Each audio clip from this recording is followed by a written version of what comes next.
berhubungan dengan latihan-latihan pernapasan, di mana posisi tubuh dan meditasi atau pengosongan pikiran.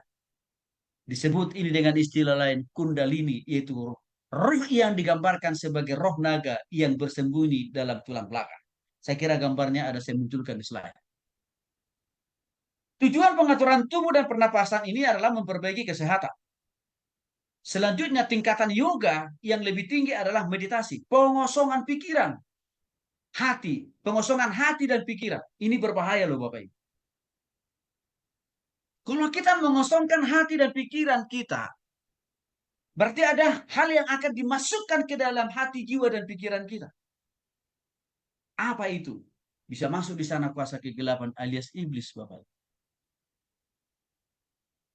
Saya tidak mengatakan semua senam yoga akan selalu ke sini arahnya, enggak. Tapi ada sebagian senam yoga yang menjadi jalan-jalan Bapak Ibu ya. Untuk memasukkan kuasa kegelapan. Ada sebagian senam yoga. Hati-hati juga.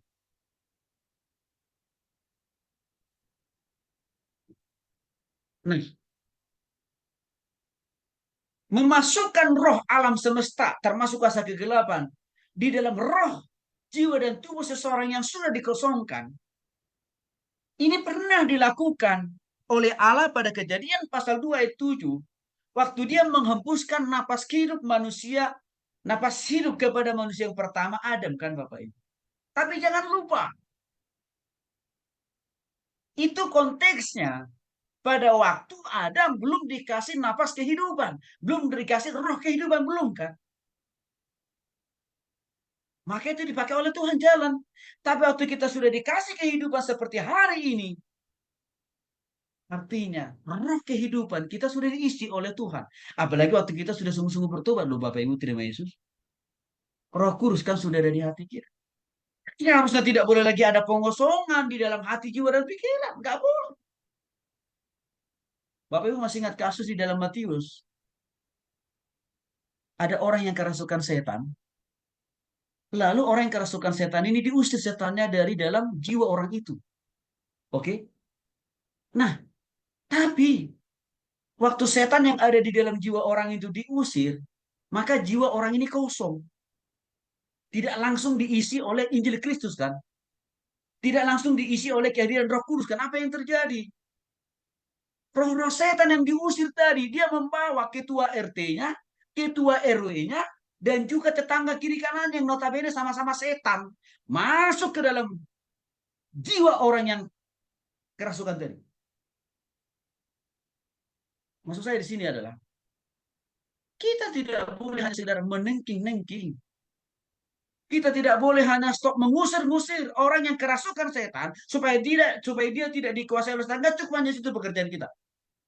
Tapi ada hal yang lebih penting lagi. Isi jiwa orang itu dengan cara apa? Tantang orang itu, bimbing orang itu untuk berdoa terima Yesus. Saya kira ini yang seringkali disalah mengerti oleh sebagian teman-teman, hamba-hamba Tuhan.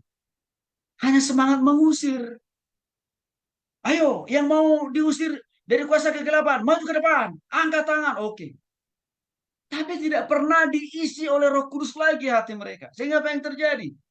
Pulang atau selesai dari ibadah KKR itu, kembali lagi orang itu kerasukan. Karena kuasa Kristus tidak dihadirkan di dalam jiwa orang itu dengan cara apa? Tidak diinjili Bapak Ibu. Maka kalau kita melakukan pelayanan pelepasan, nanti kita akan sampai situ juga. Praktek real, melakukan pelayanan pelepasan. Tapi saya buka dulu sedikit. Kalau kita melakukan pelayanan pelepasan, tidak cukup hanya mengusir roh jahat itu. Tapi, injili orang itu, supaya Kristus dan Roh Kudus menguasai, memimpin, mengendalikan, dan mengisi totalitas hidup. Bentuk lain, di mana iblis juga bekerja lewat okultisme yaitu melalui nekromansi atau spiritisme. Hal ini merupakan komunikasi dengan roh-roh jahat melalui medium, dukun, sebagai perantara. Nah, mediumik berkomunikasi dengan roh jahat untuk meminta petunjuk, nasihat, kekuatan, keberanian, dan bimbingan dalam mengambil keputusan penting. Saya juga menjumpai Bapak Ibu Orang mau memulai usaha dan bisnisnya, ditanyanya dukun. Padahal sang dukun itu pun tidak pernah punya bisnis dan usaha yang terbukti berhasil. Tapi kita tanya dukun. Lucu kan Bapak Ibu ya? Ini jadi masalah. Termasuk saya katakan tadi, orang mau mencari jodoh, tanyanya dukun. Padahal dukunnya masih jomblo, nggak laku-laku dia. Bagaimana mungkin dia bisa kasih jodoh? Dia saja nggak laku-laku kok. Nah ini kan aku kita kasih pemahaman ini kepada jemaat atau juga ke anak-anak remaja kan supaya mengerti dia. Ya, ada juga spiritisme primitif di mana orang yang bersangkutan mencari sendiri roh-roh jahat yang ada di gunung, pohon, gua, tempat-tempat keramat, kuburan, dan di sana mereka memberikan sesajen, berdoa, minta kesuksesan supaya menang jadi bupati, wali kota, gubernur, DPRD, DPR RI. Terjadi loh di negeri kita ini. Nanti setiap mau menjelang pemilu kan subur biasanya. Orang menghadiri tempat-tempat makam-makam tokoh-tokoh tertentu kan Bapak Ibu. Ini yang dicari sebenarnya. Kalau kita orang Kristen siapa yang kita datangi? Kuburan opung kita yang kita datangi. Masa kita mau buka gereja, mau buka pelayanan, kita tanya opung kita. Padahal opung kita nggak pernah jadi sintua. Lucu kan Bapak Ibu? Ya. Tapi itulah, iblis itu luar biasa menyesatkan pikiran banyak. Ada bentuk spiritisme modern. Gerakan spiritual baru yang memiliki organisasi yang rapi. Artinya tersusun, terorganisir dengan baik. Tujuannya minta pertolongan, petunjuk, dan nasihat dari roh-roh dunia. Siapa ini? Saya sudah sebut istilahnya tadi, orang pintar.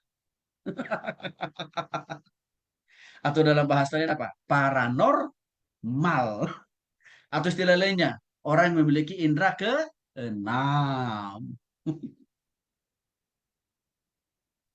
Nah, saudara, ya, kita bisa melihat contoh kasus yang pernah dilakukan oleh Raja Saul dan salah di dalam 1 Samuel 23 ayat 3 sampai 25.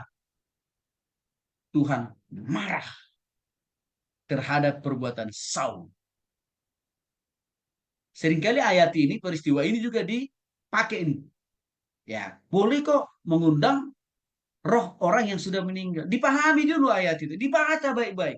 Jangan dipotongkan gitu. Karena kalau kita pahami ayat itu dengan baik-baik, sebenarnya tidak ada bukti konkret. Ya, yang jelas dan yang benar. Ya, roh Samuel yang hadir. Nggak ada bukti konkret loh. Tapi yang ada penampakan daripada setan kan, iblis kan, yang menyamar atau menyamakan diri seperti rohnya Samuel. Itu yang terjadi di ayat itu. Maka untuk itulah sebenarnya Tuhan marah keras ya terhadap Raja Saul karena dia mencari pertolongan kuasa ya dari iblis bukan dari Tuhan Bapak Ibu. Nah, sehingga dengan demikian ya di dalam Imamat 19 ayat 31 dikatakan janganlah kamu berpaling kepada arwah atau kepada roh-roh ramal.